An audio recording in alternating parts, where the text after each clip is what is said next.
안녕하세요. 지병규 세무사입니다. 자, 오늘은 챕터 4로 넘어가도록 할게요.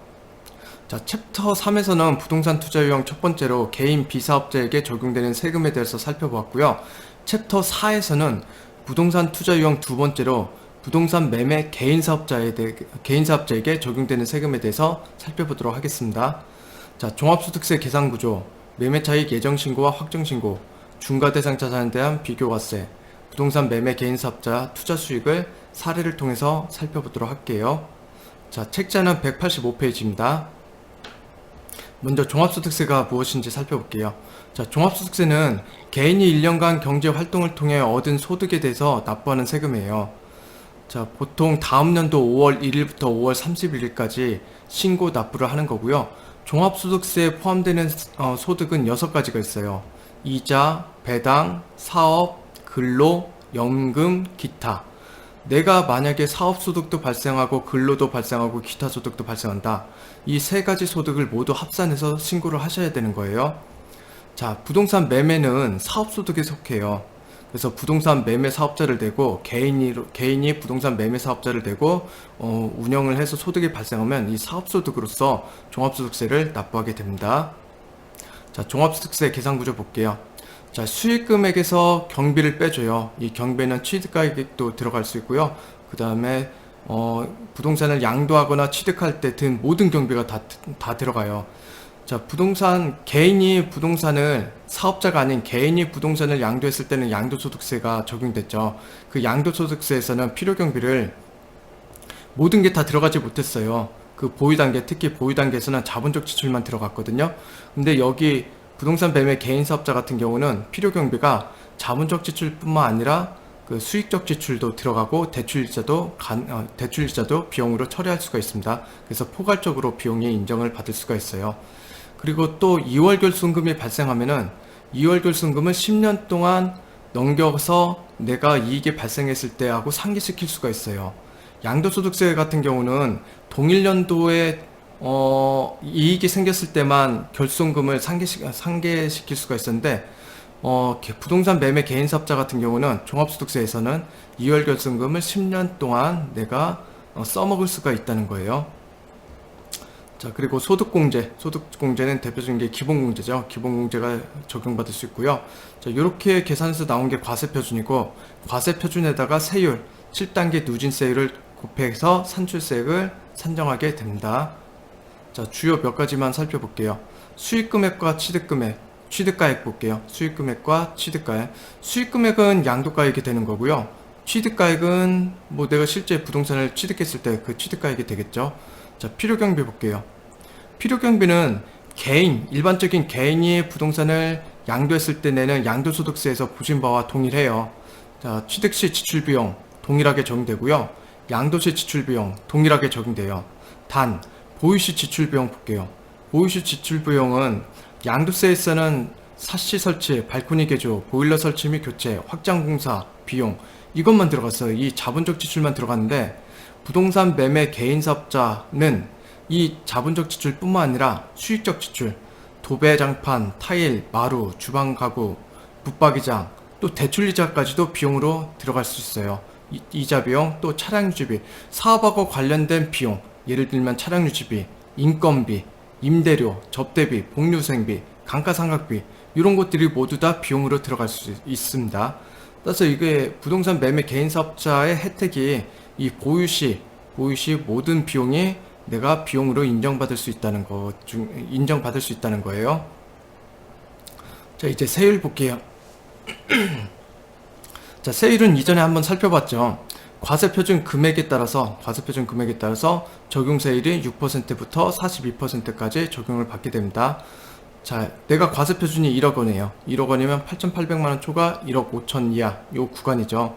이 구간이기 때문에 1억 곱하기 35% 마이너스 누진공제 1,490만 원 해주면 쉽게 산출세액을 구할 수 있다고 했죠.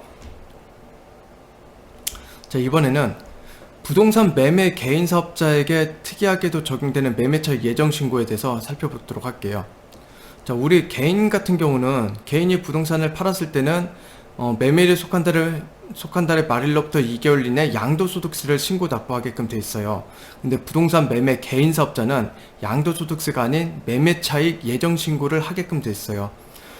시기는 똑같아요. 매매일에 속하는 달의 말일로부터 2개월 이내 하셔야 되는 거고요. 매매 차익이 없거나 매매 차손이 발생하는 경우도 하셔야 됩니다. 만약 하지 않았다 그러면 가산세가 붙어요. 자, 그럼 매매 차익 예정 신고는 무조건 모든 부동산을 팔았을 때 다 해야 되느냐? 그건 아니에요. 대상이 토지와 건물로 한정돼 있어요. 토지와 건물로 한정돼 있어요. 그럼 분양권이나 조합원 입주권을 팔았을 때는 매매차익 예정신고를 하지 않아도 된다는 거죠. 자, 매매차익 예정신고는 토지와 건물을 팔았을 때 하는 거다 라고 알고 계시고요. 매매차익 예정신고는 양도소득세 계산구조를 준용을 해요. 그래서 양도소득세 계산구조하고 비슷하게 하기 때문에 뭐 특이하게 달라지는 건 없고요. 특이점은 다른 거는 두 가지예요. 첫 번째는 단기 양도일지라도 세율이 기본세율이 적용돼요. 단기 양도, 즉 1년 이내 팔거나 2년 이내 팔았으면 단기 양도로 보잖아요. 그럴 때도 뭐 양도소득세 같은 경우는 1년 이내 팔면은 40% 세율이 적용되잖아요. 근데 부동산 매매 개인 사업자가 1년 이내 팔면은 40% 세율이 아니라 기본세율, 일반적인 세율을 적용받습니다. 그리고 개인이 부동산을 팔았을 때는 양도세 계산 구조 중에서 기본공제라고 250만 원을 빼준 게 있었어요. 근데 매매차익 예정 신고할 때는 그 250만 원을 적용하지는 않습니다. 자, 계산구조 볼게요. 매매차익 예정신고 계산구조. 양도가액에서 취득가액을 빼주고요. 또 필요경비 빼주고요. 이때 매매차익 예정신고는 양도소득세를 준용하기 때문에 이때 필요경비는 자본적 지출만 들어가요. 자본적 지출만. 수익적 지출이나 대출이자 또 사업 관련 경비 같은 건 들어가지 않아요. 이건 매매차익 예정신고이기 때문에 그래요. 매매차익 예정신고는 양도소득세를 준용하기 때문에 이때 매매차익 예정신고할 때는 필요경비에 자본적 지출만 들어간다 라고 명심하시고요. 자, 그리고 여기도 장기보유 특별공제는 적용을 해죠. 그렇게 나온 금액이 매매차익이고요. 그리고 이전에 내가 매매차익이 있었으면 뭐 기신고된 매매차익을 더해서 과세표준이 나오고 과세표준에다가 세율을 곱해줘요. 근데 여기 아까도 말씀드렸듯이 여기 세율을 곱해줄 때 단기 양도일지라도 기본세율을 적용해 주는 겁니다. 매매차익 예정신고할 때는 단기 양도일지라도 기본세율이 적용된다. 그럼 중과대상 주택은 어떻게 될까요? 걔는 개인하고 마찬가지로 중과세율이 적용이 돼요. 자, 그렇게 해서 산출세액이 나오고요. 내가 먼저 납부한 세액이 기납부 세액이 있으면 그걸 빼서 납부할 세액을 계산하게 됩니다. 자, 사례를 통해서 알아볼게요.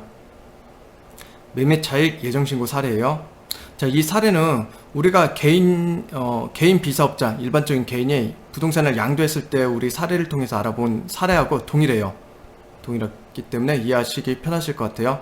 양도가액이 5억이고 취득가액이 3억 원이에요. 자, 3억 원에 사서 5억 원에 판다는 거죠.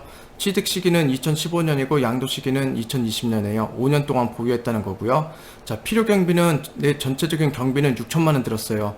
이 6천만 원 중에서 자본적 지출이 3천 있고요. 수익적 지출이 2천 있고 차량 유지비가 1천만 원 있다고 볼게요. 자, 그리고 조정 대상 지역 밖 소재 주택이에요. 조정 대상 지역 바뀌면 중과되지 않는다는 거죠. 중과되지 않는 일반 주택이라고 볼게요. 자, 매매차익 예정신고는 양도소득세를 준용합니다. 가볼게요. 양도가액 5억 원이고요. 취득가액 3억 원이고요. 필요경비는 양도소득세를 준용하기 때문에 여기에서는 3천만 원 자본적 지출만 들어가는 거예요. 수익적 지출하고 뭐 대출이자 같은 건 들어가지 않아요. 자, 그렇게 하고 장특공제 동일하게 적용되고요. 그러면 매매차익이 1억 5,300이 나오죠. 여기에서 기본공제, 개인의 양도소득세 계산할 때는 기본공제가 적용됐지만 매매차익 예정신고할 때는 기본공제 250만 원이 적용되지 않습니다. 자, 기본공제 없으면 그대로 매매차익이 과세표준 되는 거고요.